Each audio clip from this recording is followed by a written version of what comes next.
Speaker Pelosi should have condemned her. She didn't. She failed as a speaker. Matter of fact, when people suggested, well, okay, why don't you condemn anti-Semitism? Because this was the source of all of what was happening in the House.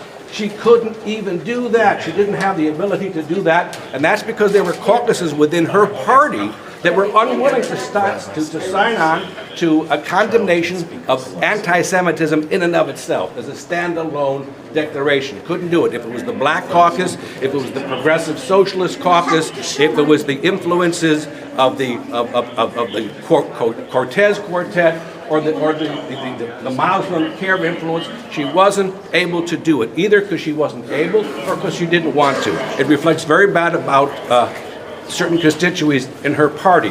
But she failed us. She had a chance to condemn Omar, she didn't. She had a chance to condemn standalone by itself anti-Semitism, she didn't. She failed us. This is not something that was happening in the street. This was happening in the House of Representatives. She's the Speaker of the House. She had a chance. This moment in history, she had a chance. This was a turning point to stand up and do what was right, what was just, what was fair, and she didn't. She capitulated, or she appeased, or she put politics first. She said, listen, we want to win elections, and more important than stopping anti-Semitism is to win elections, and we need these groups to win the elections. Well, this is not the American way, and this is certainly not bold, this is not courageous, and so all this talk about being against anti-Semitism, it's usually only if it's from the right, but if it comes from the left, it seems that people like Pelosi and others in her party are okay, because victory at elections is more important than anti-Semitism, so that's why we're here. Another thing that was in the resolution that was quite disturbing was the mention. What happened was that they said, well, anti-Semitism and all types of hate, including Islamophobia. The implication was that those people that criticized Omar for the anti-Semitic remarks are somehow guilty of Islamophobia. No way. Are we not allowed to criticize someone simply because they're Muslim if that person is spewing forth anti-Jewish remarks or anti-Christian remarks? Do not we as Jews count as individuals, as a people? Do not Christians count?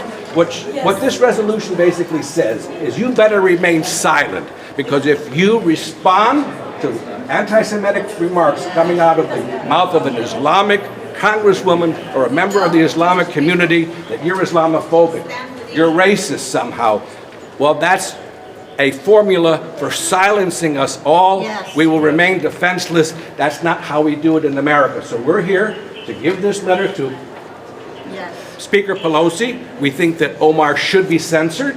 And we think that she should be removed from the House Foreign Affairs Committee. House Foreign Affairs Committee will be a platform for this young lady to spew forth all of her anti-Israel pronouncements and part of her agenda. I don't know why Pelosi put this young person on the most prestigious committee right away after just 1 or 2 months. I think that Ms. Omar is here to destroy Israel as a Jewish state and to malign all of us Jews, Christians, Americans, atheists who believe and support Israel. She's here to try to stop that. Dangerous woman. Pelosi had a chance to stand tall, to do what's right. She failed America. This is the people's house, and she's allowed the people's house to have the stench, the odor of anti-Semitism.